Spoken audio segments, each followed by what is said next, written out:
ফেরত চলে গেল। সবাই মিলে বসে এবার ভাবছে, ভাইরা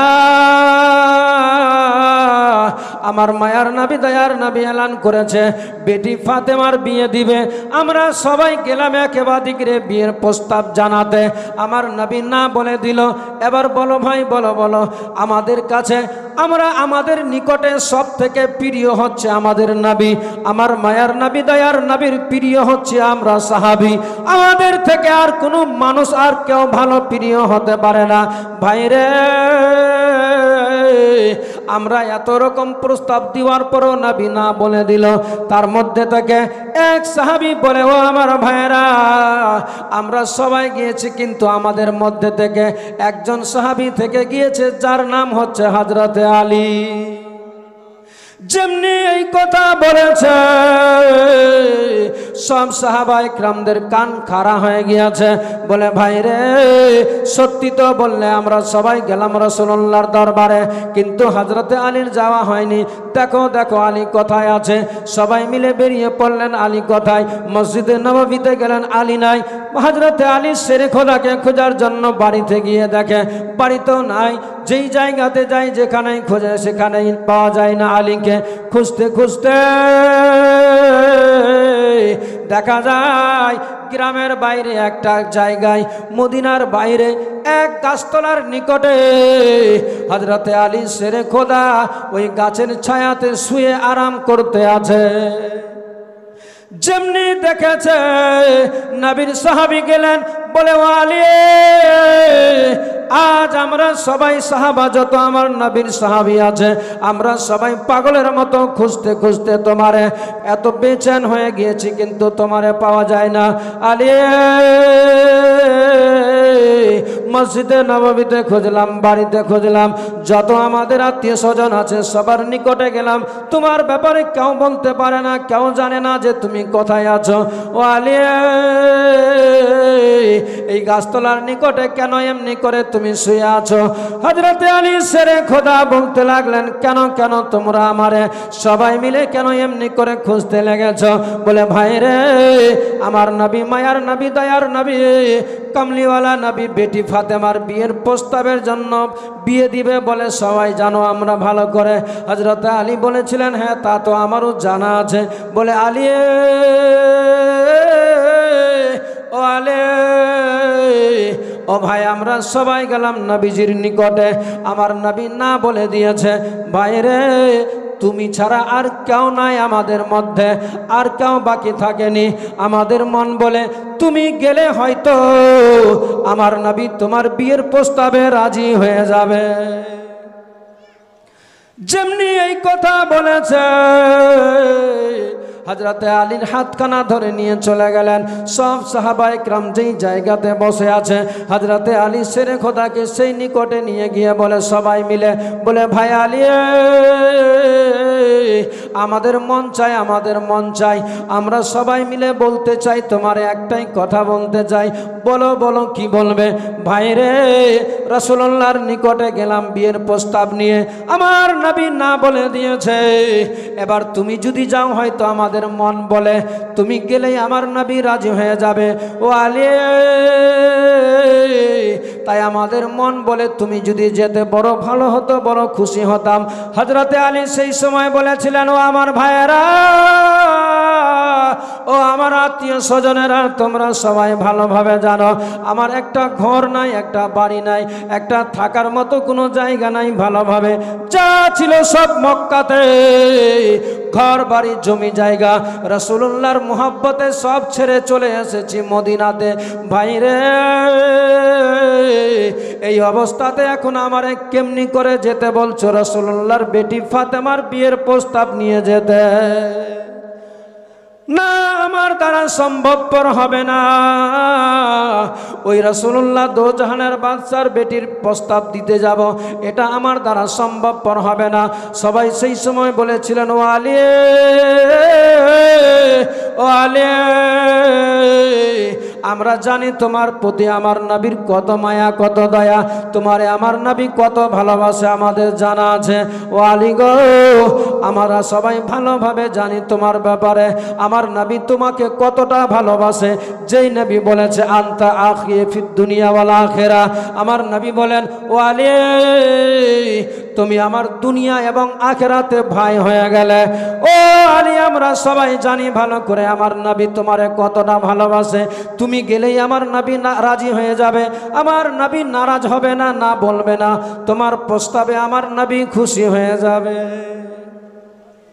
কিন্তু তোমাকে যেতে হবে। এরা বলছে তোমাকে যেতেই হবে। হযরত আলী বল বারে বারে একই কথা বলেন না, আমার দ্বারা সম্ভব নয়। ওই দরবার শাহেনশাহ দরবার, যার জন্য জাহান সৃষ্টি হয়েছে, যার জন্য দুনিয়া বানিয়েছে, সেই তিনার দরবারে যাব, আমার মতো একটা ক্ষুদ্র বান্দা নবীর বেটি ফাতেমার বিয়ের প্রস্তাব নিয়ে যাব, এটা আমার দ্বারা সম্ভব না। তারা বলেছিলেন না, তুমি গেলেই নবী রাজি হয়ে যাবে, তুমি গেলেই নবী রাজি হয়ে যাবে। কেউ বলছে তোমাকে যেতে হবে, আমার নবীর সাহাবী হযরতে আলী কিন্তু যেতে রাজি নয়। কিন্তু বারে বারে বলার কারণে হযরতে আলী রাজি হয়ে গেলেন। দেখি গিয়ে কি হয়, গিয়ে বলে দেখবো, যদি হলো তো হলো, না হলে ঘুরে আস। আমার নবীজির দরবারে এক পা দুই পা করে আগাচ্ছে। আমার মায়ার নবী দয়ার নবী দেখার সাথে সাথে হাতের ইশারা দিয়ে যেন বলে আলী এসো এসো, কাছে এসো, নিকটে চলে এসো। হযরতে আলীর মনে একটু আরো জোর হয়ে গেল, মনে একটু তার বল চলে আসলো যে আমার নবী কামলিওয়ালা নবী স্বয়ং নিজে ডাকে হাতের ইশারা করে। আস্তে আস্তে এক পা দুই পা করে গুটি গুটি করে গুটি গুটি পায়ে চলে গেলেন আমার নবীর নিকটে। আমার নবীর নিকটে যেমনি গিয়ে হাজির হয়েছে, আমার মায়ার নবী দয়ার নবী বলেন বলো আলী কি বলবে, কিছু বলতে চাও? সেই সময় সুযোগ পেয়ে বলে ইয়া রাসূলুল্লাহ, ইয়া হাবিবাল্লাহ নবী গো, আপনার বেটি ফাতেমার বিয়ের প্রস্তাব নিয়ে এসেছি। কার সাথে? যেমনি বলেছে কার সাথে। হযরত আলী চুপ হয়ে গেছে, কারণ নিজের ব্যাপার না, কিছু লজ্জা কিছু ভয়। যদি নবী নারাজ হয়ে যায় তাহলে দুনিয়া আখিরাত সব বরবাদ হয়ে যাবে। আবার ফের মাথায় খেলছে যদি রাজি হয়ে যায় তাহলে আমার মতো আর খুশনসিব কে থাকবে? নবী কামলিওয়ালার বেটির সঙ্গে আমার বিয়ে হবে, কম বড় কথা। আমার নবী বলছে কার সাথে? হযরত আলী শেরে খোদা শুনে চুপ হয়ে গেছে। আমার নবী বলছেন বলো আলী কার সাথে? তোমার। যেমনি বলেছে তোমার। হযরত আলী তাকিয়ে দেখছে রেগে বলছে না খুশিতে। যদি রেগে বলে তাহলে এখানতেই শেষ, আর বলবো না। আর যদি খুশিতে বলে তাহলে সুযোগে আমাকে বলে দিতে হবে। দেখছেন হযরত আলী সেই সময় যে আমার নবী বলছেন ও আলী বলো কার সাথে? তোমার। হযরত আলী সুযোগ পেয়ে বলছে হ্যাঁ, মাথাটাকে হিলিয়ে বলছে হ্যাঁ আমার সাথে। আবার ভাবছে দেখছে যে কি যে হয়, কারণ ভয় লজ্জার ব্যাপার আছে না, কি যে হয়। একটু খালি বলে হ্যাঁ আমার সাথে। আর দেখছেন আমার নবীর দিকে তাকিয়ে, যদি খুশিতে বলে তাহলে ভালোই ভালো, আর না হলে আর বলা যাবে না। দেখছেন সুবহানাল্লাহ, আমার নবী মুচকি হেসে বলছে আলী আমি এতক্ষণ ধরে তোমার অপেক্ষাতেই ছিলাম, আমার বেটি ফাতেমার সঙ্গে তোমার সঙ্গে আমার বেটি ফাতেমার বিয়ে হবে। বলুন সুবহানাল্লাহ, জোরে বলেন। আচ্ছা, এই কথা শুনে আমার নবীর সাহাবী হযরতে আলী খুশি হবে না নারাজ হবে? কম খুশি হবে। যার শেষ নাই, সীমানা নাই, দো জাহানের বাদশার বেটির বিয়ের প্রস্তাব নিয়ে গেছে, আমার নবী রাজি হয়ে গেছে। আমার নবী বলছেন আলী আমি এতক্ষণ ধরে তোমার অপেক্ষাতেই ছিলাম যে তুমি আসবে, তুমি বলবে তোমার সঙ্গে বিয়ে যে হবে, আমার মওলা তাআলা আরশে আজিমে তোমার সঙ্গে ফাতেমার বিয়ে পড়িয়ে দিয়েছে। আমার আল্লাহ পছন্দ করেছে, পৃথিবীর মানুষকে দেখানোর জন্য শুধু আমাকে পড়াতে হবে। জোরে বলেন না। হযরতে আলী শেরে খোদা খুশি হয়ে গেছে আরো। আমার নবী বলছেন, আচ্ছা আলী, বিয়ে তো করবে, আচ্ছা তোমার কাছে কোনো টাকা পয়সা আছে? টাকা পয়সা? বলে টাকা পয়সা বের আবার কি করবে রে বাপ? এখন তো মানুষ যারা ছেলের বিয়ে দেয় ও ভাবে যে আমার কাছে 10 টাকা থাক আর না থাক, বেটাকে বিক্রি করব বুধবারে হাটে গিয়ে, আর বিক্রি করতে গেলে 2 লাখ 3 লাখ টাকা ডিমান্ড পাবো, ওটাতে ভোজ ভাত কাপড় কানি বাজার ঘাট সব হয়ে যাবে। এই হয়েছে কি হয় না? যার ছেলে কি বলে দিল্লি খাটে, তাকেও একটা গাড়ি দিতে হবে, 1 লাখ টাকা দিতে হবে, ঘর ভাড়া সামান দিতে হবে, দিতে হচ্ছে না? আর ওই বৌমা আসবে তোমার বাড়িতে, কড়া ভাষায় কথা বলতে গেলে তোমাকে গায়ে লাগে। কেন গায়ে লাগবে? কড়া ভাষায় কথা, নজরটা চেরে কথা বলতে পারবে না। তুমি 1 টাকা নিও না, 1 পয়সা নিও না, আওয়াজ হবে না। আর যদি নিয়ে থাকো তাহলে কথা তো শুনতেই হবে। আর এখনকার যত যুবক সমাজ বাবা ভাইরা আছে, যেভাবে গরু ছাগল হাটে বিক্রি করে, সেইভাবে নিজের সন্তানদেরকে মেয়ের বাবার কাছে বিক্রি করছে। তার থেকেও নিকৃষ্ট কাজ এটা একটা। হাটে গরু গায়ে বিক্রি করার থেকেও এটা বেশি খারাপ।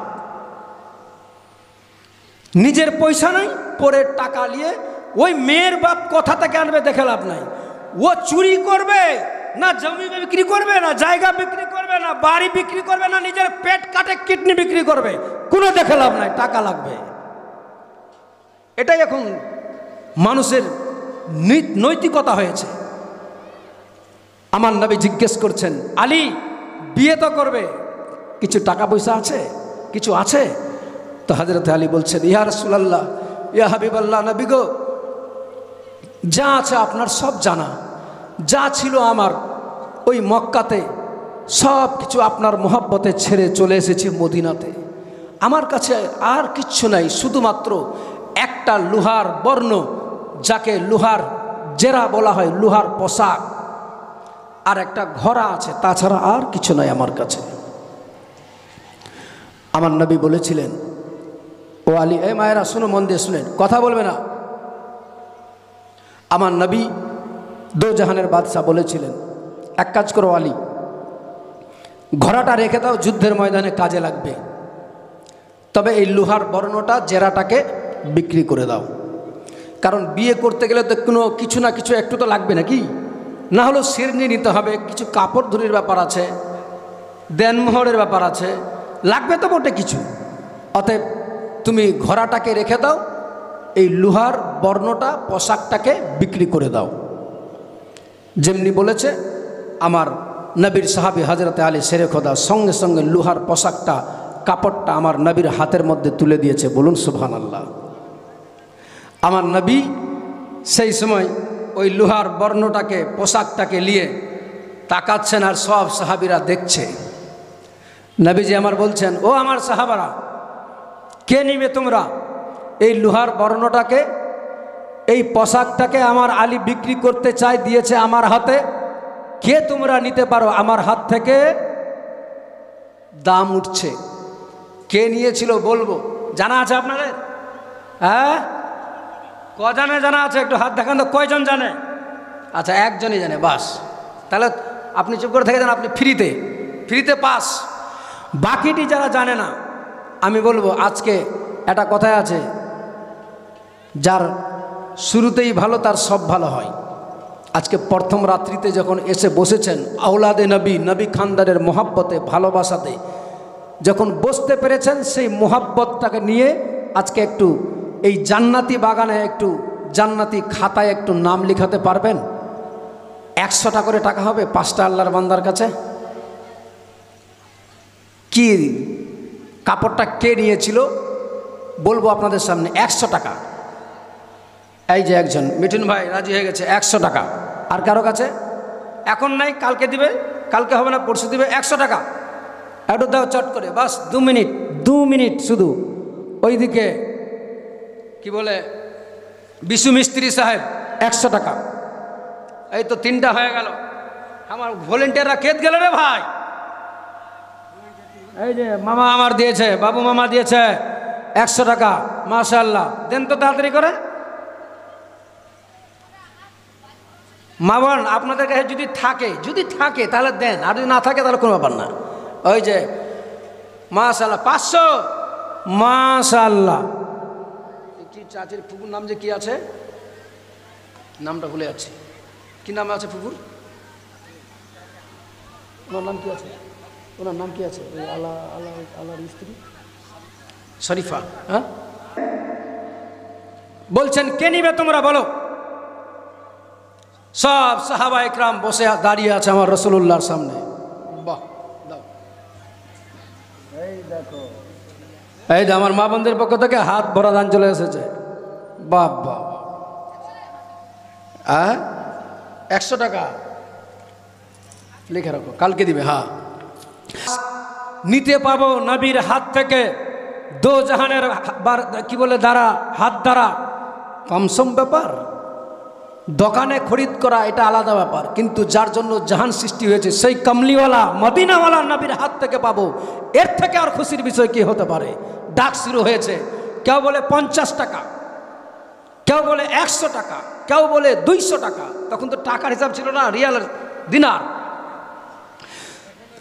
তো এখনো আছে, কিন্তু আমি আমাদের এই বাংলায় টাকার হিসাবে না বলতে গেলে বুঝতে অসুবিধা হবে না। কেউ বলে 100, কেউ বলে 200, কেউ বলে 300। সবার থেকে যিনি সব থেকে বিশ্বের ধনী, হযরতে উসমানে গনি রাদিয়াল্লাহু তাআলা আনহু, তিনি বলেছিলেন, ইয়া রাসূলুল্লাহ, ইয়া হাবিবাল্লাহ, নবী গো, আমি 480 দিরহাম, 480 টাকা দিয়ে খরিদ করতে চাই। বলুন সুবহানাল্লাহ, জোরে বলেন। 400 টাকা মানে বা 480 দিরহাম মানে বুঝতে পারছেন তো? এখনকার বর্তমানে বাজারে যদি ওই তখনকার টাকা যদি মিলানো হয় তাহলে কয়েকশো কোটি টাকার ব্যাপার হবে। কয়েক লাখের ব্যাপার না, কয়েক কোটি না, কয়েকশো কোটির ব্যাপার হবে। কারণ আমার নবী 1400 বছর আগেই আমার রাসূলের পাকের হাত থেকে ওই উসমানে গনি বিশ্বের ধনী খরিদ করছে 480 দিরহাম দিয়ে। আমার নবী বলছেন, আর কেউ বলবে? আমার নবীর সামনে আর কেউ বলতে পারে না, উসমানে গনির আগে আর কে বলতে পারে? কারণ তিনার থেকে আর পয়সাওয়ালা কেউ ছিল না। আমার নবীর কাছ থেকে হযরতে উসমানে গনি খরিদ করে নিলেন 480 দিনার দিয়ে। পোশাকটাকে নিয়ে হযরতে আলী বলছেন, কি বলে, উসমানে গনি বলছেন, ও আলী, এটার মালিক এবার কে? বলে আপনি। বলে আমি এটা পয়সা দিয়ে খরিদ করে নিয়েছি না? বলে হ্যাঁ, আপনি পয়সা দিয়ে খরিদ করেছেন বলেই তো আপনি তার মালিক। বলে এটা আমি আবার যা ইচ্ছা তাই করতে পারি? বলে হ্যাঁ অবশ্যই, আপনার টাকা দিয়ে খরিদ করা মাল, আপনার মন যা চাইবে আপনি তাই করবেন, আপনাকে কে বাধা দিতে পারে? সেই সময় উসমানে গনি রাদিয়াল্লাহু তাআলা আনহু আমার কামলিওয়ালা মদিনাওয়ালা নবীর সামনে বলছেন, ইয়া রাসূলুল্লাহ, ইয়া হাবিবাল্লাহ, নবী গো, এই লোহার পোশাক, এই বর্ণটা, জেরাটা, যেটা আপনার হস্ত দ্বারা, যেটা আপনার হাত দ্বারা 480 দিরহাম দিয়ে আমি খরিদ করে নিয়েছি, আমি মনে করি এই পোশাক কাউরো দেহে, কাউরো শরীরে শোভা পাবে না, তাই আমি টাকা দিয়ে খরিদ করেও নিলাম, আর এই পোশাকটাকে আলীকে আমি তোহফা হিসাবে দিয়েও দিলাম। বলুন সুবহানাল্লাহ, জোরে বলেন না। কি ভালোবাসা ছিল! বলে আমি খরিদ করেও নিলাম, আবার তোহফা হিসাবে দিয়েও দিলাম। দেখেন, তার মানে বেচা কিনাও হয়ে গেল, পোশাকও থেকে গেল, সব কিছু বর্জাই থেকে গেল, কোনো কিছুরও অসুবিধা হলো না। আমার নবী, মায়ার নবী, দয়ার নবী, সেই সময় মা ফাতেমার সঙ্গে হযরতে আলী শেরে খোদার বিয়ে দিলেন। অনেক লম্বা ইতিহাস, শর্ট করে দিলাম, একেবারে শর্ট। মা ফাতেমা খাতুনে জান্নাতের সঙ্গে হযরতে আলী শেরে খোদার বিয়ে হয়ে গেল। জীবনযাপন কাটতে লাগলেন। আরও শর্ট করছি, আগেবারই একটু আস্তে আস্তে, কারণ 3 দিনের ব্যাপার আছে না, এই 3 দিনে যদি ওদের বাল্যকাল বলতে বলতে 3টা দিন পার হয়ে যাবে, কিছুই হবে না।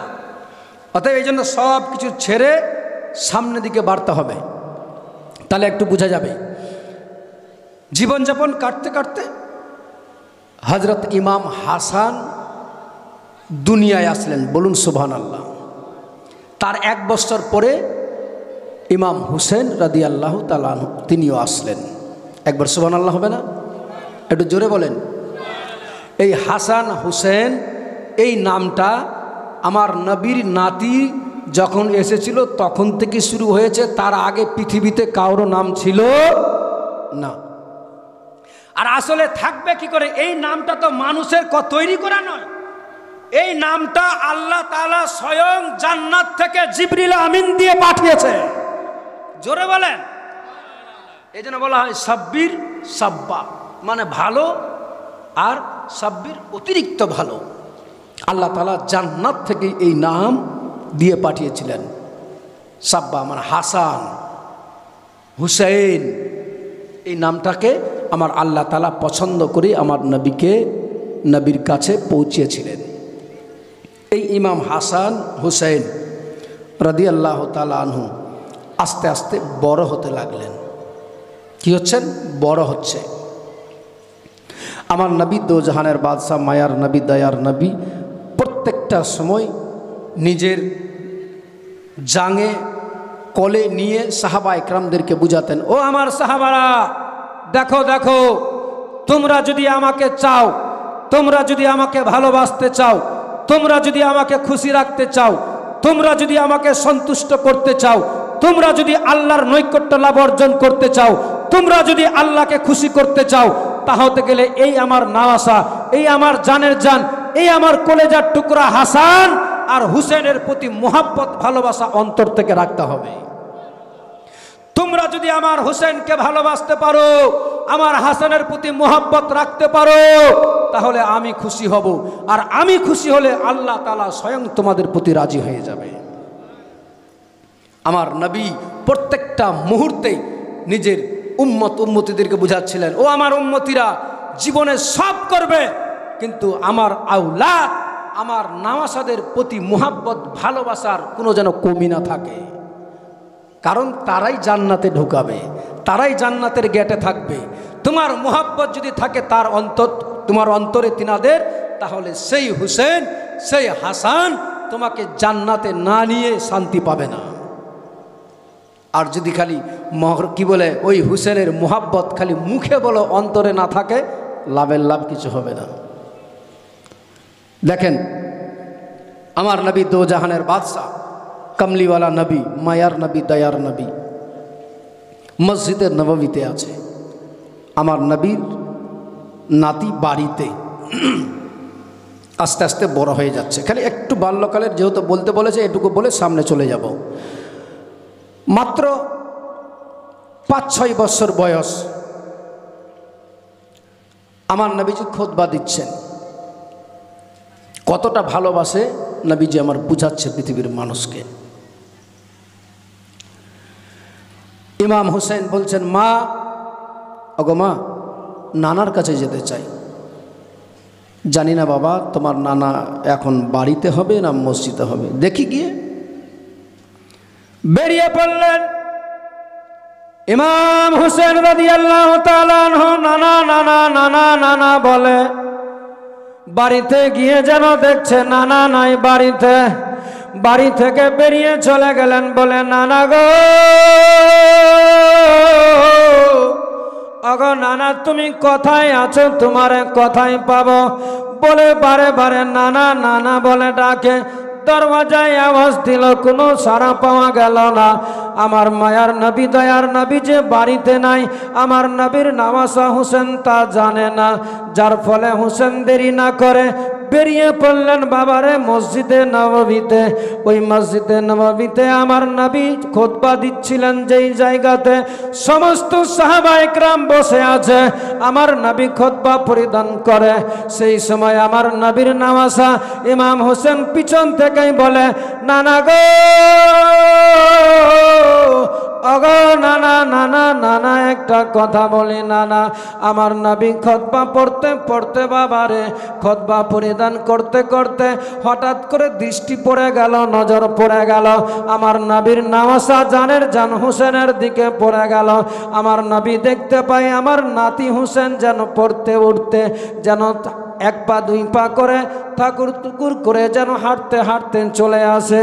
আমার নবী দোজাহানের বাদশা সঙ্গে সঙ্গে নাতিদেরকে দেখে খুতবাটাকে বন্ধ করে দিল।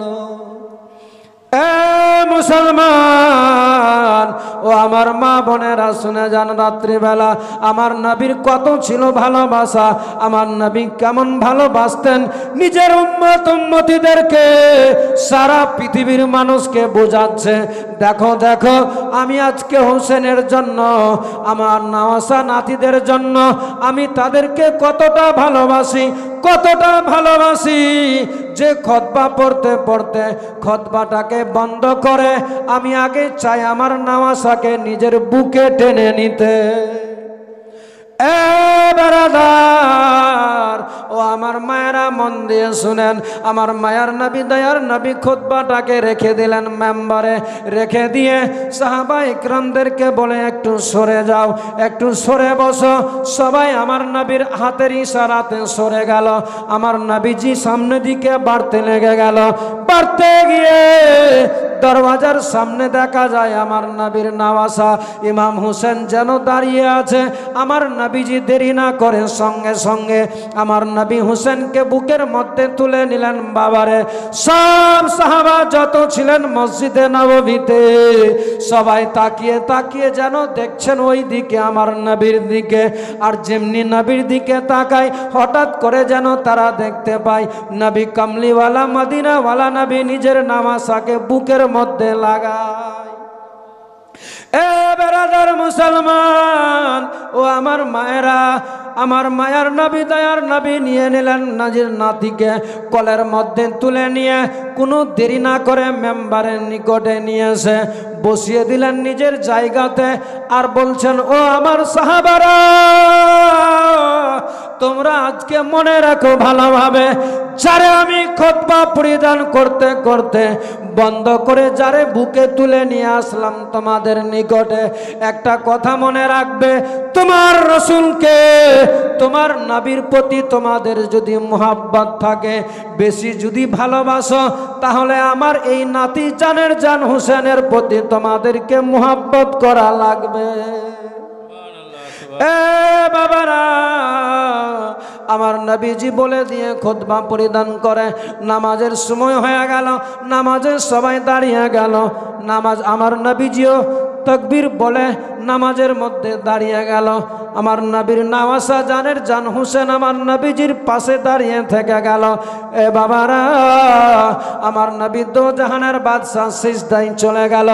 যেমনি সিজদায় গিয়েছে ইমাম হোসেন ডানে বামে তাকাচ্ছে, দেখে সবাই যেন সিজদায় চলে গেল, সবাই মাথা নত করেছে।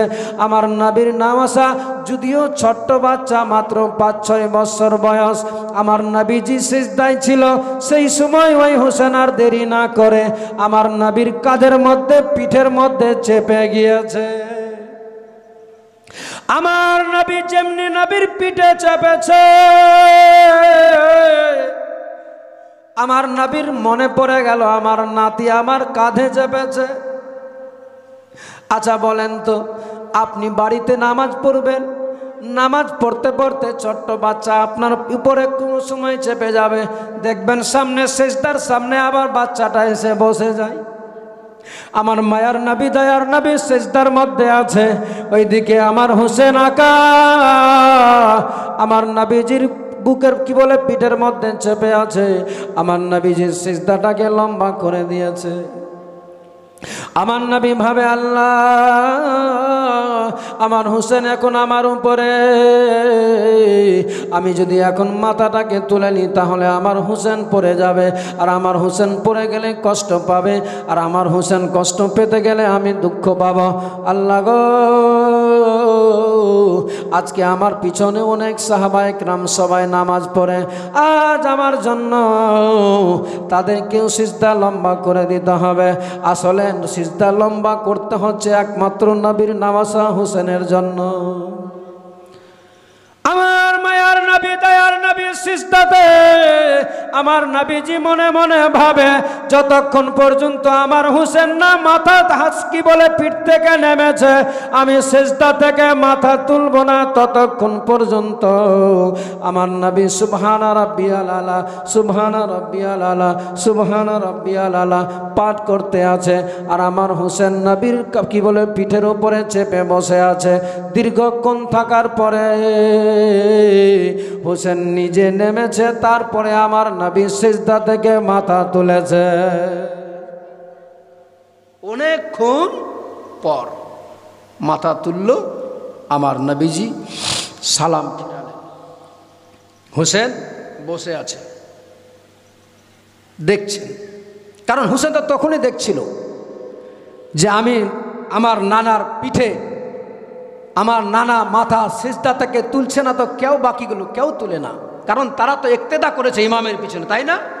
আমার নবী সিজদায় আছে, তারা কে তুলবে না। সালাম ফিরা হয়ে গেল। পরক্ষণে জিজ্ঞেস করছেন সাহাবায়ে কেরাম, বলে ইয়া রাসূলুল্লাহ, ইয়া হাবিবাল্লাহ, নবী গো একটা কথা বলবো, আপনার দরবারে বলতে চাই। নবী গো আপনার যদি পারমিশন হয় তবে বলবো, নচেত বলবো না। আমার মায়ার নবী দয়ার নবী কামলিওয়ালা নবী বলেছিলেন, বলো বলো কি বলবে। বলে ইয়া রাসূলুল্লাহ, ইয়া হাবিবাল্লাহ, নবী গো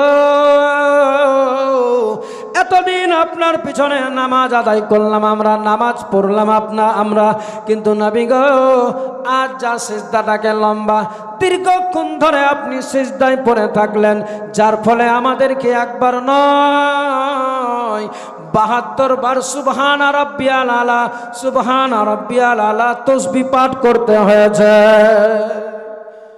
ইয়া রাসূলুল্লাহ, ইয়া হাবিবাল্লাহ, নবী গো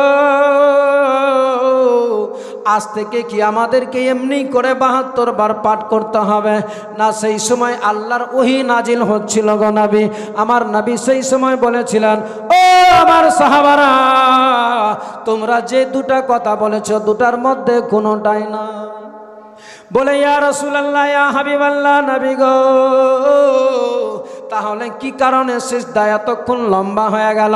আমার মায়ার নবী দয়ার নবী সেই সময় বলেছিলেন, ও আমার সাহাবারা, আসলে আমি কেন সিজদা লম্বা করেছিলাম তোমরা জানো নে? আমি যখন সিজদার মধ্যে পড়েছিলাম, আমার জানের জান কলেজার টুকরা সন্তান আমার নওয়াসা, এই আমার হোসেন আমার পিঠের উপরে চেপে গিয়েছিল, যার ফলে আমি সিজদাটাকে লম্বা করে দিলাম। আমি মনে করি আমি এখন যদি সিজদা থেকে মাথা তুলে দিই, আমার জানের জান কলেজার টুকরা সন্তান পড়ে যাবে, আমার নওয়াসা নাতি পড়ে যাবে। আমার নাতি পড়ে গেলে আমার নাতির কষ্ট হবে, আঘাত পাবে, আর আমার নাতি কষ্ট পেলে আমার বেটি ফাতেমাও কষ্ট পাবে, যার জন্য আমি সিজদাটাকে লম্বা করে দিয়েছি। সাহাবায়ে কেরাম অঝুর নয়নে কেঁদে কেঁদে সেই সময় বলেছিলেন, ইয়া রাসূলুল্লাহ, ইয়া হাবিবাল্লাহ, নবী গো আপনি সিজদাটাকে যে লম্বা করেছিলেন গো নবী, আমরা একবার নয়, দুইবার নয়, তিনবার নয়, চারবার নয়, পাঁচবার নয়, ৭২ বার সুবহানা রাব্বিয়াল আলা পাঠ করেছি। আজকে আমরা ৭২ বার পাঠ করলাম। আমার নবী সেই সময় বলে, ও আমার সাহাবারা তোমরা চিন্তিত হও না। আমার নবীর নওয়াসা ইমাম হোসেন সেই সময় বলে, আল্লাহ গো আজকে আমার জন্য এদেরকে ৭২ বার সুবহানা রাব্বিয়াল আলা পাঠ করতে হলো। কেউ কোনো কথা বলে না। আমার নবীর নওয়াসা মুচকি হাসতে হাসতে মসজিদে নববী থেকে বেরিয়ে গেলেন। বাবারে বাড়ির দিকে দৌড়াতে লাগলেন। বাড়িতে গিয়ে দরজায় আওয়াজ দেয়, মা গো, ওগো মা, দরজা খুলে দাও না গো মা। হযরতে ফাতেমা বলেছিলেন, বেটারে চলে এসো বাবা, দরজা খোলা আছে। আমার নবীর নওয়াসা হোসেন চলে গেলেন ভিতরে, গিয়ে বলেন, মা গো, ওগো মা, একটা কথা বলবো তোমার সামনে। আমার নবীর বেটি ফাতেমা বলেছিলেন, বলো বাবা কি বলবে? তোমার নানুর সঙ্গে মোলাকাত হলো কিনা, দেখা হলো কিনা? ইমাম হোসেন বলেন, মা আমার নানুর সঙ্গে তো দেখা হলো, তবে একটা মজার ঘটনা ঘটে গেল। যেমনি এই কথা বলেছে, আমার নবী তো জাহানের বাদশার বেটি ফাতেমা বলে, ওরে বাবা রে, বল বাবা কি মজার ঘটনা ঘটেছে? আমার নবীর বেটি ফাতেমা বারবার করে মাথায় হাত বোলাচ্ছে আর বলে, বেটা রে বল বল বল বাবা কি হয়েছিল, আসলে কি মজার ঘটনা ঘটেছে? বলে, মা গো, আমি আমার নানুকে খুঁজতে খুঁজতে চলে গেলাম তিনার বাড়িতে। বাড়িতে গিয়ে দেখলাম আমার নানু নাই। চলে গেলাম আমি মসজিদে নববীতে। মা গো, গিয়ে দেখলাম আমার নানা খুতবা দিচ্ছে। আমার নানু খুতবা ছেড়ে আমারে বুকে তুলে করে নিয়ে চলে গেলেন ভিতরে। মা গো, আমার নানা যখন নামাজের অবস্থায় ছিল গো মা, আমার নানা যখন সিজদায় পড়েছিল মা, আমারে দেখে ভালো লাগলো বলে আমি আর দেরি না করে আমার নানার পিঠের মধ্যে আমি চেপে গিয়েছিলাম। মা গো, আমার নানু সিজদা থেকে মাথা তুলেনি যতক্ষণ পর্যন্ত আমি নিজে না নেমেছি। আমি নিজে নামলাম, তারপরে আমার নানা সিজদা থেকে মাথা তুলেছে। ওগো মা, আমার নবীর সাহাবারা পরক্ষণে সবাই বলে যে এটা কি আজ থেকে আল্লাহর হুকুম হয়ে গিয়েছে? না, আপনার প্রতি সেই সময় ওহী নাজিল হচ্ছিল। সেই সময় আমার নবী বলেন যে না না, আসলে আমার নানু ভাই আমার হোসেন আমার কাঁধে চেপেছিল, যার জন্য আমার নবীর সাহাবারা সবাই বলে আজকে আমরা ৭২ বার সুবহান রাব্বিয়াল আলা তাসবিহ পাঠ করেছি।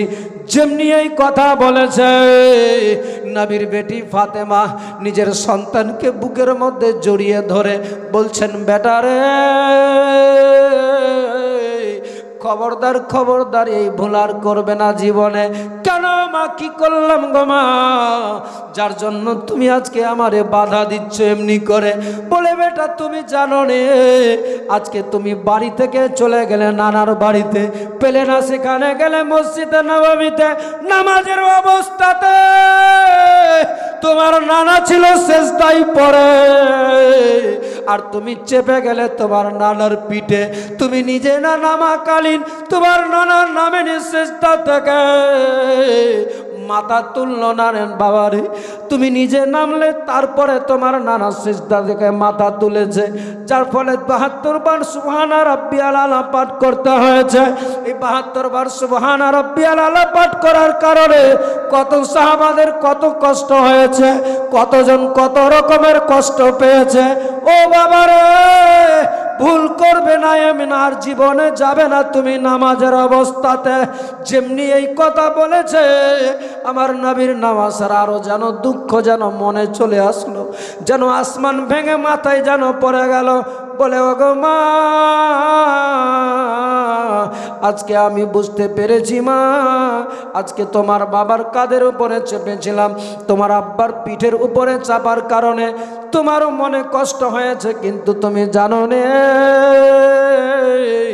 আমি আজকে কেন চাপলাম আমার নানার পিঠে, কেন চেপেছিলাম এতক্ষণ ধরে? তুমি কি জানো গো মা? মা ফাতেমা বলেছিলেন, কেন বাবা কেন? বলে, মা গো, তুমি কি শোনো নে, আমার নানা দো জাহানার বাদশা কামলিওয়ালা নবী বলেছে, তোমার সব জানা আছে গো মা, আমারে কোলে নিয়ে, আমাকে কোলে নিয়ে সাহাবায়ে কেরামদের সামনেও বলেছে আমাকে কারবালার মতো জায়গাতে গিয়ে শহীদ হতে হবে। মা গো, আমার আত্মীয় স্বজন যারাই থাকবে, আমার পরিবারের যারাই থাকবে, আমার চোখের সামনে সবাই শহীদ হয়ে যাবে ইসলামের খাতিরে, দিনের খাতিরে তাদেরকে জীবন দিতে হবে। ওগো মা, শেষ পর্যন্ত তোমার সন্তানকেও ইসলামকে প্রতিষ্ঠিত রাখার জন্য, ইসলামকে জিন্দা রাখার জন্য কারবালার ময়দানে আমাকে নানা ধরনের আঘাত করার পরে শেষ মুহূর্তে ৭২ খানা তীরের আঘাতে চিরতরে আমার জমিনের মধ্যে ফেলে দিবে। ও মা, আজকে আমি যার ফলে আমার নবী মুস্তাফাকে, নবীর সাহাবায়ে কেরামদেরকে সবাইকে সাক্ষী রেখে দিলাম, যেই হোসেন কারবালার ময়দানে নবী মুস্তাফার ইসলামের খাতিরে ইসলামকে প্রতিষ্ঠিত করার জন্য নিজের জীবন দিবে, ইসলামকে প্রতিষ্ঠিত করার জন্য 72 খানা তীরের আঘাত খাবে, সেই হোসেন নিজের নানার উম্মতিদেরকে, সেই হোসেন নিজের নানার সাহাবাদেরকে 72 বার তাসবিহ পাঠ করিয়ে দিয়েছে। জোরে বলে মা, তুমি অন্য কিছু ভাবো। যেমনি এ কথা বলে মা ফাতেমা খাতুনে জান্নাতের চোখ দিয়ে টসটস করে পানি বয়ে যাচ্ছে, আর থেমে থাকতে পারে না। কারণ এমন কথা বলে দিয়েছে, যেই কথা শুনে মা ফাতেমার কলেজা যেন ফেটে যাচ্ছে। আমার নবী দো জাহানের বাদশাহ খাতুনে জান্নাতের কাছে এসে বলছেন, মারে দুঃখ করো না মা, আমার আল্লাহ তাআলা ওর দৃষ্টে লিখে দিয়েছে এই হুসেনকে দিয়েই ইসলাম প্রতিষ্ঠিত হবে, এই আমার নওয়াসাকে দিয়ে ইসলাম জিন্দা হবে। অতএব ঘাবড়াবার কিছু নাই। আমার নবীর বেটি মা ফাতেমা খাতুনে জান্নাত সেই সময় বলেছিলেন, ওগো আব্বা, ইয়া রাসূলুল্লাহ, ইয়া হাবিবাল্লাহ, নবী গো, যদি আমার হুসেনকে দিয়ে ইসলাম প্রতিষ্ঠিত হয়, ইসলাম জিন্দা হয়, আমার মাওলা যদি আমার এই ফাতেমার গর্ভে এই হুসেনের মতো শত শত সন্তান দেয়, আমি ফাতেমা দ্বীনের রাহে ইসলামের খাতিরে শত শত সন্তানকে আমি বিলিয়ে দিতে চাই। আমার নবীর বেটি ফাতেমা বলেছিলেন, আব্বা, ইসলামকে জিন্দা রাখার জন্য আমি সবাইকে বিলিয়ে দিব। কি ভালোবাসা ছিল, কি মোহাব্বত ছিল। আজ আমাদের মধ্যে কি ভালোবাসা, কেমন মোহাব্বত। আমরা যে সারা বৎসরের মধ্যে এই হুসেনের ইয়াদ, নবীর নওয়াসার প্রেম ভালোবাসা অন্তরে রেখে যদি এই একটা 365 দিনের মধ্যে থেকে 2-3টা দিন মোহাব্বতকে সামনে রেখে এই জান্নাতি বাগানে বসে শুনি, তো আমার আল্লাহ আমার আপনার প্রতি খুশি হবে না নারাজ হবে? খুশি হবে না? অতএব যদি আমার আল্লাহকে খুশি করতে চান, আমার নবীকে খুশি করতে চান, তাহলে আগামী দিনে আমাদেরকে প্রত্যেককেই এটুকু মাথায় রাখতে হবে। বেশি না, 2-1 ঘন্টা এসে বসেন, মোহাব্বত রসুল, আউলাদে রসুলের মোহাব্বতকে নিয়ে বসার চেষ্টা করবেন। আমার নবী খুশি হয়ে যাবে, আমার নবী রাজি হয়ে যাবে। অতএব মোহাব্বত ভালোবাসা আমাদেরকে রাখা লাগবে। আল্লাহ যেন সকলকেই তৌফিক দান করে। সকলে বলুন আল্লাহুম্মা আমিন। একবার দুরূদ শরীফ পড়েন, আল্লাহুম্মা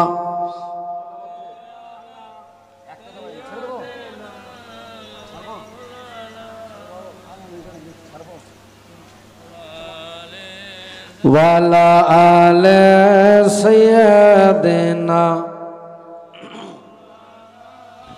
মুহাম্মদ। আল্লাহুম্মা সাল্লি আলা সাইয়্যিদিনা মাওলানা মুহাম্মদ ওয়ালা আলে সাইয়্যিদিনা মাওলানা মুহাম্মদ। আরবেতে নাই মিসরে, ইরাক ইরান নাই ভারতে, সারা আসমান জমিনে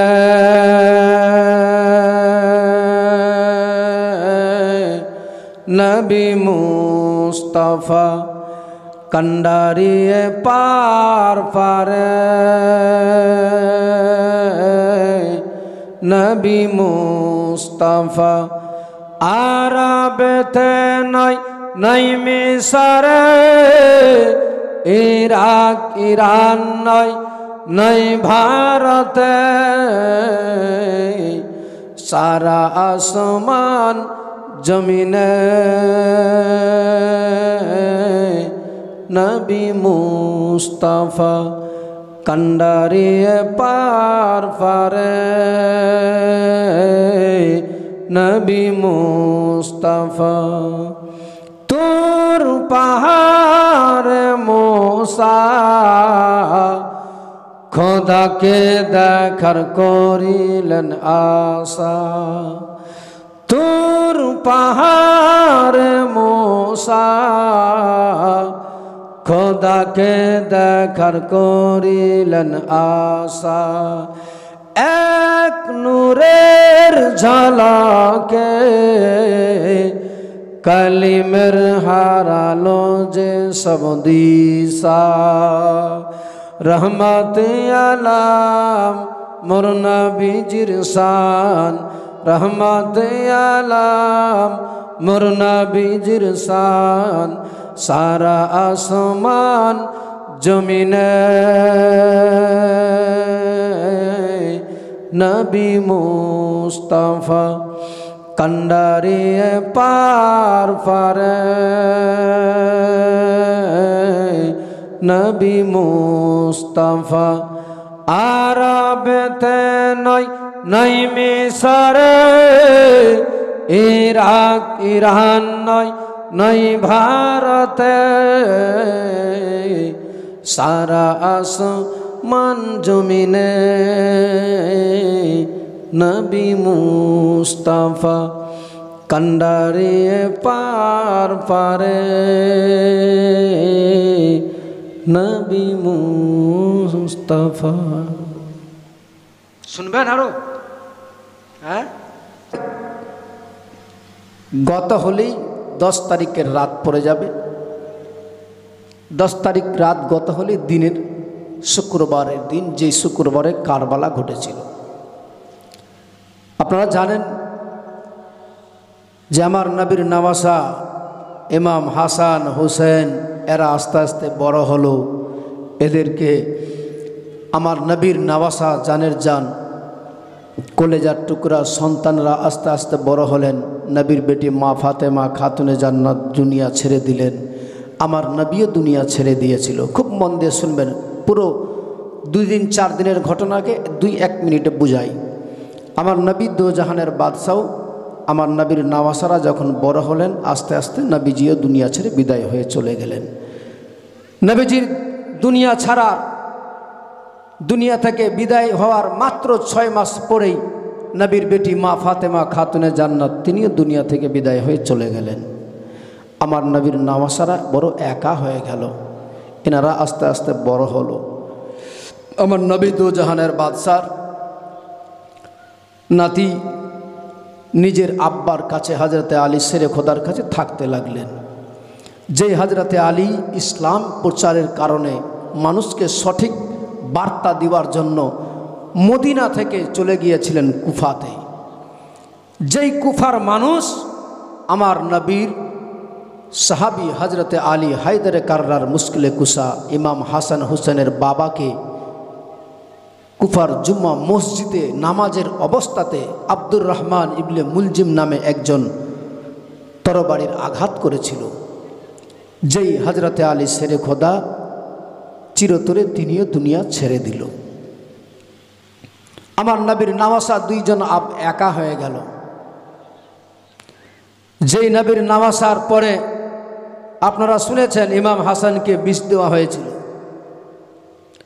তারপরে পরে ইমাম হোসেন মদিনা ছেড়ে বেরিয়ে পড়লেন মক্কার দিকে, গেলেন মক্কাতে। মক্কাতে বারে বারে কুফা থেকে চিঠি এসেছিল, আপনাদের শোনা আছে। যার ফলে ইমাম হোসেন নিজে না গিয়ে ওই মক্কার লোকেরা বলেছিলেন, হুজুর আমরা জানি কুফার লোকরা বড় গাদ্দার ধোঁকাবাজ, মুখে বলে অন্তরে আলাদা, মুখে আলাদা, কারণ আপনার আব্বাকে তারা শহীদ করেছে। অতএব আপনি যাবেন, আমাদের নিষেধ নাই, তবে আপনি যাওয়ার আগে আপনি কাউকে দায়িত্ব দিয়ে পাঠান, কুফার অবস্থা গিয়ে দেখবে, যদি ভালো ব্যবহার তাদের থাকে তাহলে আপনি সব পরিবারে যাবেন, আমরা বাধা দিব না। যার ফলে আমার নবীর নওয়াসা ইমাম হোসেন আপন চাচাতো ভাই ইমাম মুসলিমকে পাঠিয়েছিলেন, শুনেছেন না? ইমাম মুসলিম গিয়েছিলেন। ইমাম মুসলিমের সঙ্গে 2টি সন্তান ছিল, ইব্রাহিম ও মুহাম্মদ। তাদের মনোমান্তিক ঘটনা, তাদের যদি জীবনী বলা যায়, এই দুইজনা ইব্রাহিম ও মুহাম্মদ এবং ইমাম মুসলিমের কমসে কম কমপক্ষে খুব শর্ট করে বললো 3টা দিন লেগে যাবে। কারণ যেখানে 7 রাত 8 রাত বলি তো এইভাবে ওখানে কিন্তু 2 দিন অলরেডি লাগিয়ে দিই। 3 বাপ বেটাতে ইমাম মুসলিম এবং 2 ছেলে সন্তানদের কথা বলতে বলতে কমপক্ষে 2 দিন লেগে যায়। আমি শর্টে বলে বেরিয়ে যাচ্ছি যে আমার নবীর ইমাম মুসলিম নাওয়াসা তারও দুনিয়া থেকে বিদায় হয়ে চলে গিয়েছিল। আমার নবীর নাওয়াসা ইমাম হুসেন রাদিয়াল্লাহু তাআলা আনহু তার পরেই দেরি না করে বেরিয়ে পড়েছিলেন।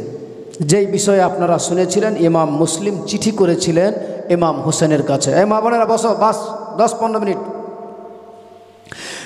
ইমাম হুসেনের কাছে চিঠি করেছিলেন, হুজুর এই মক্কার লোকে কি বলে কুফার লোকের খুবই ব্যবহার ভালো। এই দেখেন না, একটা সপ্তাহ না হতে হতে আমার হাতে 12,000 কুফার মানুষ হাতে হাত দিয়ে বাইত গ্রহণ করেছে। তারা আমার কাছে প্রতিশ্রুতি দিয়েছে যে আপনাকে চাই, আপনার কাছে হাতে হাত দিয়ে তারা বাইত গ্রহণ করতে চাই। তাই দেরি না করে আপনি সপরিবার মিলে চলে আসেন। এই চিঠিটা ছাড়া হয়েছিল, আর এইদিকে ইমাম মুসলিমের উপরে জুলুম অত্যাচার শুরু হয়ে গেল। ইমাম মুসলিমের 2টি সন্তানকেও দুনিয়া থেকে বিদায় করে দিল, ইমাম মুসলিমকেও দুনিয়া থেকে বিদায় করে দিল। আমার নবীর নাওয়াসা সব পরিবারকে নিয়ে বের হবেন বলে মদিনাতে মক্কাতে একেবারে দিগরে অনেক লোকজনকে সবাইকে বলে লাস্টের দিকে কারো কোনো কথা না শুনে সপরিবার মিলে বেরিয়ে গেলেন কুফার দিকে। বলুন সুবহানাল্লাহ। বেরাদার মুসলমান বাবাজি ভাইরা, ও আমার মায়েরা, মন দিয়ে শোনান বাবারা। আমার নবীর নাওয়াসা জানের জান কলেজার টুকরা হোসেন নিজের সব পরিবার মিলে 72 জনাকে নিয়ে ঘোড়ার উপরে চেপে, উটের উপরে চেপে বেরিয়ে পড়লেন। তাদের মধ্যে নারী ছিল 17 জনা, ছোট্ট বাচ্চা বড় বয়স্ক সবাই মিলে একসঙ্গে বেরিয়ে পড়লেন। নারীদের মধ্যে 17 জনা ছিল, বাবারে মেয়ে ছেলে মিলে সবাই মিলে একসঙ্গে বেরিয়ে গেলেন। আমার নবীর নাওয়াসা জানের জান কলেজার টুকরা হোসেন আগে দিকে চলে, আমার হুসেনের সঙ্গে পিছনে পিছনে সবাই চলতে লাগে। বেরাদার ও আমার মায়েরা, আমার নবীর নাওয়াসা জানের জান কলেজার টুকরা হোসেন চলতে চলতে চলতে চলতে চলতে চলতে আপ দেখছেন কুফার দিকে যে পৌঁছাবে, তার আগে ওই ইয়াজিদ ঘোষণা করে দিয়েছে যে যেই মুসলিমকে আমরা মেরেছি সেই মুসলিম চিঠি করেছে হোসেনের কাছে। এখন হোসেন বর্তমানে সব পরিবারকে নিয়ে আসবে, তাকে এই কুফায় ঢুকতে দেওয়া যাবে না। সরাসরি কারবালার নিকটেই তাকে বন্দি করে দাও, বন্ধ করে দাও, সে যেন না আসতে পারে। তার পরিবার সকলকেই বন্দি করতে হবে। বেরাদার কয়েকশো লোকজনকে সঙ্গে দিয়ে হুর বিন ইয়াজিদ যার নাম ছিল, এই হুর বিন ইয়াজিদ কয়েকশো লোককে নিয়ে কোহেজিসাম পাহাড় বলে একটা জায়গা পাহাড় ছিল, সেই পাহাড়ের কাছে সৈন্যদেরকে নিয়ে তীর তরবারি বল্লম ফারসা অস্ত্র শস্ত্র নিয়ে দাঁড়িয়ে গেল। বেরাদার আর আমার নবীর নাওয়াসা জানের জান কলেজার টুকরা হোসেন সব পরিবারকে নিয়ে সঙ্গে করে এসে পৌঁছে যাচ্ছেন বাবারে ওই কোহেজিসাম পাহাড়ের নিকটে। যেমনি পৌঁছেছে সবাই দাঁড়িয়ে গেল আমার হোসেনের সামনে, বলে ও হুজুর, নিষেধাজ্ঞা জারি করা হয়েছে, আপনার পরিবারকে আপনাকে দিতে যাওয়া যাবে না ভিতরে। কেন কেন ভাই, কেন কি হয়েছে? বলে অত কিছু জানি না, আমার নাম হচ্ছে হুর বিন ইয়াজিদ, আমি এখন এই কয়েকশো লোকের সেনাপতি হয়ে এসেছি। হুজুর, ইয়াজিদ নিষেধ করেছে আপনাকে ভিতরে যেতে দেওয়া যাবে না। বেরাদার আমার হুসেন আকা যেমনি এই কথা শুনে সব আশিক প্রেমিক তারা ছিল পার্শ্বে দাঁড়িয়ে, সালামদার আব্বাস ছিল। বেরাদার অনেকজন চাহানেওয়ালা আশিক প্রেমিক তারা বসেছিল ওই উটের উপরে চেপে। যেমনি এই কথা বলেছে সঙ্গে সঙ্গে নেমে হুসেন আকার সামনে দাঁড়িয়েছে। আমার হুসেন বলে, ও আমার ভাইরা, খবরদার খবরদার, কেউ তোমরা কিছু বলবে না, আমাদের জন্য রাস্তা বন্ধ করেছে, আমাদের রাস্তার সামনে এসে দাঁড়িয়ে গিয়েছে, তাতে কি হয়েছে, কোনো ঝামেলা করা হবে না, কেউ তোমরা কিছু বলবে না, আমি যতক্ষণ আছি আমি বলবো, আমি থাকাকালীন তোমরা কেউ কোনো কথা বলতে যাবে না। বেরাদার যেমনি এই কথা বলেছে, বলার সাথে সাথে আমার হুসেন আকার কত চাহানেওয়ালা আশিক প্রেমিক ছিল, মুহাব্বত কেমন তাদের ছিল, এত কিছু দেখার পরেও আমার হুসেন আকাকে আটক করে দিল। তারপরেও তারা হুসেন আকার কথা শুনে চুপচাপ দাঁড়িয়ে থেকে গেল। আমার হুসেন বলেও, আমার চাহানেওয়ালা আশিক প্রেমিকেরা তোমরা ঘোড়া থেকে নেমে যাও, উট থেকে নেমে যাও, এই জায়গায় একটু ক্ষমা বেঁধে নাও, এখানে একটু রেস্ট করা লাগবে আমাদের। কোহেজিসাম পাহাড়ে বাবারে সপরিবারকে নিয়ে বসে গেলেন। নামাজ কয়েক ওয়াক্ত নামাজ আদায় করেছিলেন। নামাজ পড়ার সময় নামাজ পড়ে ওই হুরবিনে যে লোকজন তার সঙ্গে ছিল তারা পর্যন্ত আমার হুসেন আকার পিছনে নামাজ আদায় করে। তারা সেই সময় শেষ মুহূর্তে দু এক ওয়াক্ত নামাজ পড়ার পরে আমার হুসেন আকা বলেছিলেন, ও ভাইরা তোমরা জানো নি আমি কে, আমার পরিচয় তোমাদের কি জানা নাই? বলে, হ্যাঁ হুজুর আমরা জানি, তারপরেও তোমরা আমারে কেন এমনি করে বাধা দিচ্ছ? দিও না, বাধা দিয়ে লাভ হবে না, যেতে দাও। যেমনি এই কথা বলেছে আমার নবীর নওয়াসার আশিক প্রেমিক যারা ছিল তাদের রক্ত গরম হয়ে গেল। তারা তরবারি নিয়ে সঙ্গে সঙ্গে হুসেন আকার কাছে দাঁড়িয়ে গেল। কে তোমরা বাধা দিচ্ছ, দেও তো এবার দেখি। একবার যে দাঁড়াবে তার মুন্ডটা ছেঁটে মাটিতে ফেলে দেব, আমরা আগে বাড়বো। কারো যদি ক্ষমতা থাকে, কারো যদি বুকে পাটা থাকে, আমার হুসেন আকাকে এবার রুখ করে দেখাও, তোমরা বাধা দিয়ে দেখো। বেরাদার আমার নবীর নওয়াসার আশিক প্রেমিকের আকার আকৃতি দেখে হুরবিন এজিদের যা সেনাপতি ছিল তারা ভয়ে, তারা ডরে ভীতু হয়ে গেল, তারা থমকে দাঁড়িয়ে গেল।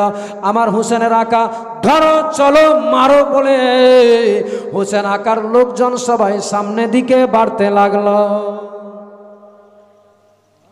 এক পা দুই পা করে আগে বাড়ে, চলতে চলতে চলতে চলতে বেরাদার আমার হুসেন আকা রাদিয়াল্লাহু তাআলা নূর ঘোড়া যায় আগে আগে, তার পিছনে সবাই আছে বাবারে। হঠাৎ করে আমার হুসেন আকার দুলদুল যে ঘোড়া ছিল, যেই দুলদুলের উপরে ছিল, যেই ঘোড়াটার উপরে বসেছিল, সেটা কোনো সাধারণ ঘোড়া নয়, ওই ঘোড়াটা আমার নবী মুস্তাফার দিওয়া দুলদুল ছিল। ওই দুলদুলের উপরে যে কামলিওয়ালা নবী কতবার চেপেছে, সে নবী কামলিওয়ালা মদিনাওয়ালা নিজের নাতিকে দিয়েছিল। ওই ঘোড়ার যেন হঠাৎ করে বালিতে মরুভূমিতে ওই ঘোড়াটার পা যেন ফেসে গেল। যেমনি পা ফেসেছে সঙ্গে সঙ্গে যেন ঘোড়াটা বসে গেল। আমার হুসেন আকা সেই সময় লাগামখানাকে টেনে যেন বলতে চাই, ও দুলদুল রে বার সামনে বার। দুলদুলটা সঙ্গে সঙ্গে আমার হুসেন আকার দিকে তাকিয়ে তাকিয়ে বিড়বিড় করে যেন নিজের ভাষায় বলছে, হুজুর গো আর সামনে বাড়ার ক্ষমতা নাই, আর পারি না উঠতে। আমার হুসেন আকা সেই সময় একটা লোক যাচ্ছিল ওই রাস্তা দিয়ে। আমার হুসেন বলেছিলেন, ও ভাই রে, ও আল্লাহর বান্দা একটু শুনে যাও, নিকটে আসো, নিকটে আসো। চলে আসলেন নিকটে। আমার হুসেন আকা বলতে লাগলেন, আচ্ছা ভাই বলো তো এই জায়গাটার নাম কি? আমার হুসেন আকার সামনে বলেছিলেন, হুজুর এই জায়গাটার নাম হচ্ছে কারবাবালা। যেমনি বলেছে কারবাবালা, আমার হুসেন সঙ্গে সঙ্গে ঘোড়া থেকে নেমে গেলেন। নামার পরে সব আশিক প্রেমিক যারা ছিল তাদেরকে বলে, ও আমার চাহানেওয়ালা আশিকেরা নেমে যাও ঘোড়া থেকে। তারা বলেছিলেন, কেন হুজুর আমরা কি যাব না কুফাতে? বলে, নেমে যাও, নেমে যাও তাড়াতাড়ি করে। নেমে গেলেন বাবারে। আমার হুসেন আকা যেমনি বলেছে আর কি থামে, সবাই নেমে গেল। নামার পরে আমার হুসেন আকা সেই সময় যেন বামে তাকাই, ডানে তাকাই, চতুর্দিকে তাকাচ্ছে। তারা বলেছিলেন, হুজুর কি এমনি করে আপনি তাকিয়ে তাকিয়ে দেখছেন? আমার হুসেন আকা বলেছিলেন, ও আমার চাহনেওয়ালা আশিক প্রেমিকেরা, আমি যেন দেখতে পাই, এই জায়গাটা দেখে আমার যেন সব মনে চলে আসলো। আমার আল্লাহ তাআলা আমার যা দেখিয়েছে আগে, আজকে সেই জায়গাগুলো আমি দেখতে পাচ্ছি নিজের চোখের সামনে দিকে। আমার হোসেন যেমনি এই কথা বলে, সেই সময় বলেছিলেন, হুজুর আসলে বিষয়টা বুঝতে পারলাম না, আসলে কি বলতে চান আপনি? আমার নবীর নওয়াসা বলেছিলেন, ও আমার চাহনেওয়ালা আশিকেরা রে, দেখতে পাচ্ছি এই জায়গায় আমার তাম্য লাগার কথা, এই জায়গায় আমার খিমা বাঁধার কথা, এই জায়গায় আমার ঘোড়া বাঁধার কথা, এই জায়গায় তোমাদের উটকে বাঁধানোর কথা, এই জায়গাতে আমার কাসিম গিয়ে শহীদ হয়ে যাবে, এই জায়গাতে আমার আলী আসগার চলে যাবে, এই জায়গাতে আমার পরিবারের সবাই গিয়ে শহীদ হয়ে যাবে। আমার আল্লাহ তাআলা হোসেনকে সব যে দেখিয়ে দিয়েছিল আগে, আমার হোসেন একদিক থেকে সবগুলো জায়গা টিক মেরে মেরে দেখিয়ে দিচ্ছে। এবার মুসলমান বাবা ভাইয়েরা, সেই জায়গাতে আমার নবীর নওয়াসা সবাইকে ডেকে বললেন, ও আমার চাহনেওয়ালা আশিক প্রেমিকেরা, তোমাদের একটা কথা বলবো আমি, আজকে শুনবে কিনা বলো? বলেছিলেন, বলুন হুজুর, বলেন কি বলতে চান? বলে, ভাইরে,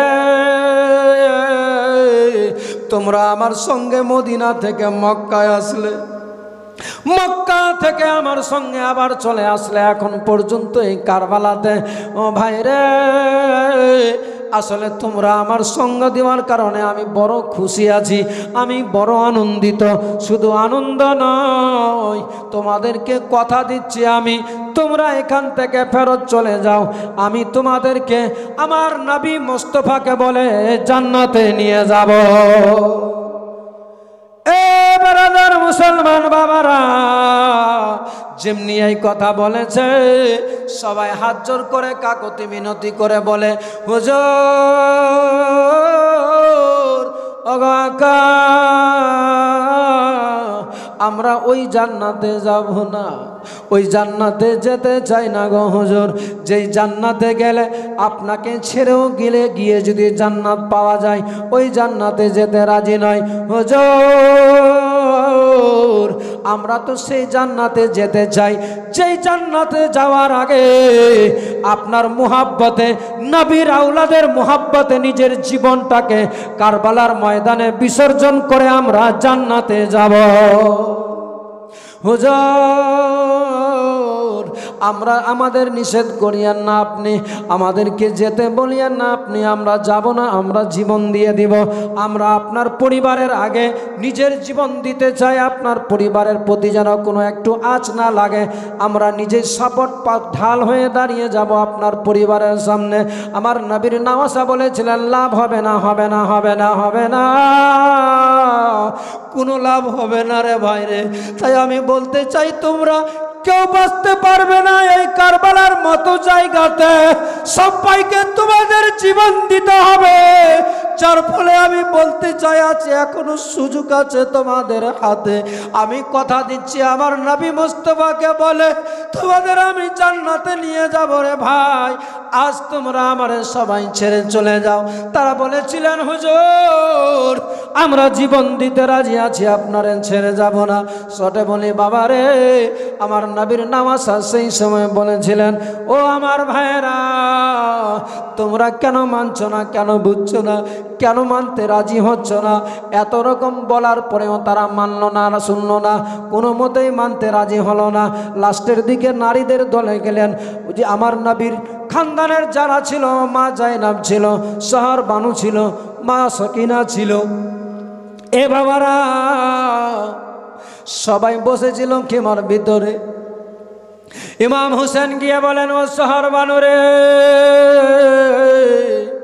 ও বিবি রে, তোমার সব ভালোভাবে জানা আছে এখন পরিস্থিতি কারবালার কি দাঁড়িয়েছে। আমার জীবন চলে যাবে, আগামীকাল সকালবেলায় আমার জীবন দিতে হবে। আমার দেহটা ছিন্ন ভিন্ন হয়ে যাবে কারবালার মতো জায়গাতে। তাই আমি বলতে চাই তোমাদের, তোমরা এই রাত্রিতে, রাতের অন্ধকারে সপরিবার মিলে বেরিয়ে চলে যাও মদিনার দিকে। ইমাম হোসেনের এই কথা শুনে শহরবানু বলেছিলেন, স্বামী গো, ওগো আমার মাথার তাজাকা, যা বলেছেন আর বলিয়েন না আমারে। আজকে যদি আপনারে ছেড়ে চলে যাই, একদিন আমারে হাসরের ময়দানে রাসূলুল্লাহ আমারে যখন জিজ্ঞেস করবে, বলো শহরবানু রে, আমার হোসেন যখন বিপদে পড়েছিল কারবালাতে, আমার হোসেন যখন মুসিবতে ছিল কারবালাতে, তখন তুমি কি দিয়ে সাহায্য করেছিলে তোমার স্বামীকে? সেই সময় স্বামী গো, মা ফাতেমা খাতুনে জান্নাত আমার শাশুড়ি মায়ের সামনে, আমার বাপ শ্বশুর আব্বার সামনে, আমার নানা নবী মুস্তাফার সামনে বড় লজ্জিত হয়ে যাব। স্বামী গো, আমারে যদি এই নিজের চোখ দ্বারা দেখতে হয় আপনার শহীদকে, আমি দেখতে রাজি আছি, কিন্তু আপনারে ছেড়ে যেতে রাজি নাই। স্বামী গো, আগামীকাল আপনি কারবালার ময়দানে শহীদ হয়ে যাবেন, আপনার রক্ত মাখা জামাটাকে নিয়ে বুকের মধ্যে জড়িয়ে থাকবো আমি। হাসরের ময়দানে আমারে যখন জিজ্ঞেস করা হবে, সেই দিনে আমি বলবো, ইয়া রাসূলুল্লাহ, ইয়া হাবিবাল্লাহ, নবী গো, আপনার ইসলামকে, যে ইসলাম আপনি প্রচার করেছেন, সেই ইসলামকে প্রতিষ্ঠিত করার জন্য আমার জানের জান, আমার প্রিয় স্বামী আপনার নামাসাকে কারবালার ময়দানে জীবন দিতে হয়েছে। ৭২ খানা তীরের আঘাতকে মাটির মধ্যে পড়ে ছটফট করেছিল গো ইয়া রাসূলুল্লাহ, তার রক্ত মাখা জামা নিয়ে আজকে আমি দাঁড়িয়ে রয়ে আছি। স্বামী গো, আপনি আমারে দয়া করে যেতে বলিয়েন না। সবার কাছে গেলেন, কেউ মানতে রাজি হলো না। যখন মানতে রাজি হলো না, কেউ আমার ইমাম হোসেন আকাকে ছেড়ে যেতে চায় না।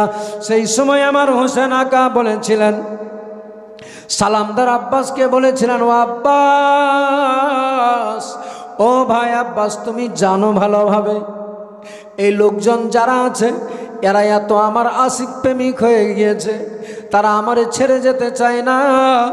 হয়তো এটাও তো হতে পারে যে আমার মুখ দেখে চক্ষলজ্জা হিসাবে আমার সামনে বলতে পারে না যে আপনারে ছেড়ে যাব কেমন করে। ও আব্বাস, এই আলোটাকে, লালটিনটাকে নিভিয়ে দাও। যদি লালটিনটা আলোটা নিভিয়ে দাও, অন্ধকার হয়ে যাবে, কেউ কারো মুখ দেখতে পাবে না, কেউ কাউকে দেখতে পাবে না, কেউ লজ্জিত হবে না। সেই সময় উঠে সবাই নিজের জীবন বাঁচানোর জন্য চলে যেতে পারে। সালামদার আব্বাসকে যেমনি আমার হোসেন আকা এই কথা বলেছে, সঙ্গে সঙ্গে সালামদার আব্বাস ওই লালটিনটাকে, আলোটাকে নিভিয়ে দিয়েছে। নিভিয়ে দেওয়ার পরে কিছুক্ষণ চুপ হয়ে থেকে গেল। আমার হোসেন আকা কিছুক্ষণ পরে বলতে লাগলেন, আব্বাস এবার লাইটটা জ্বালাও, আলোটাকে জ্বালাও। যেমনি বলেছে,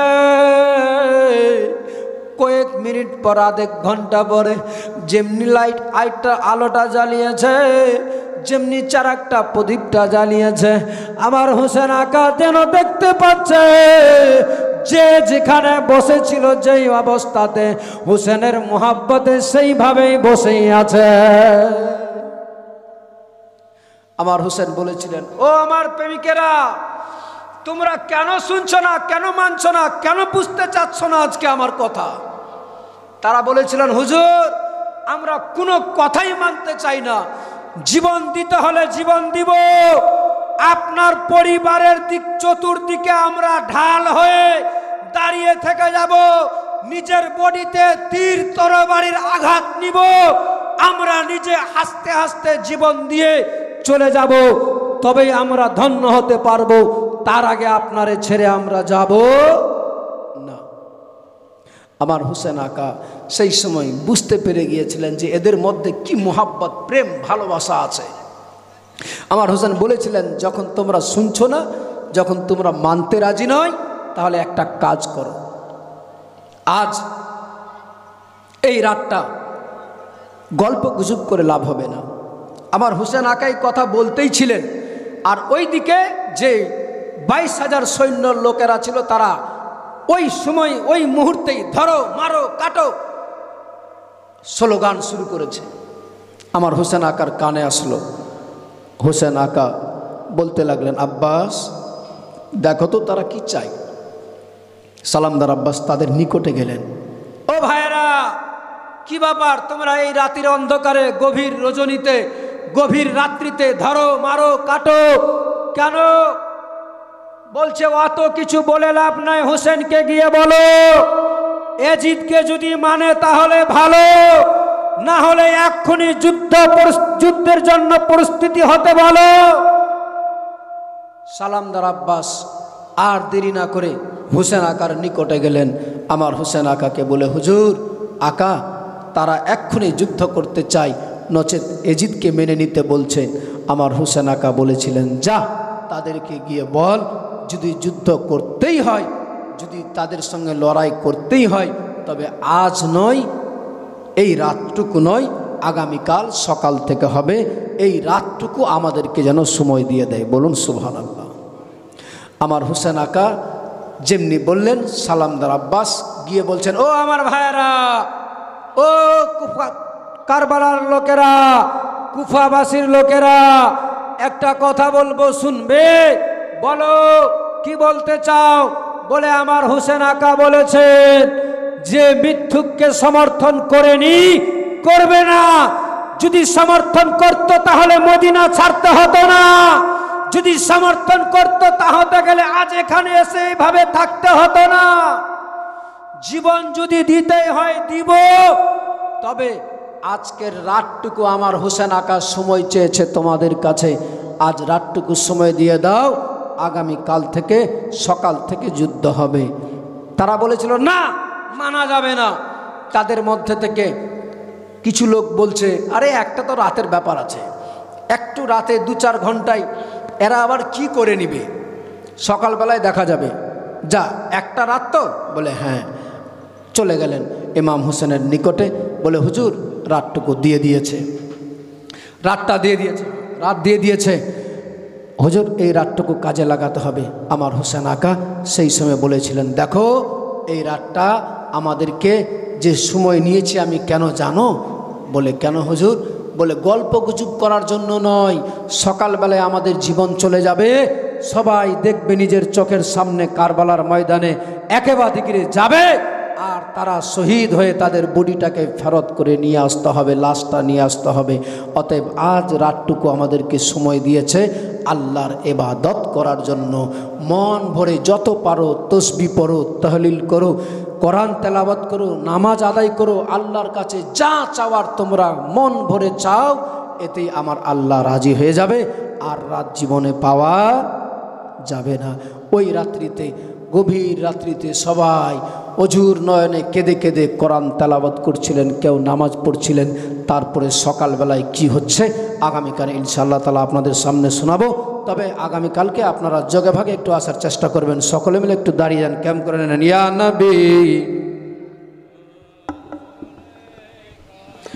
ইয়া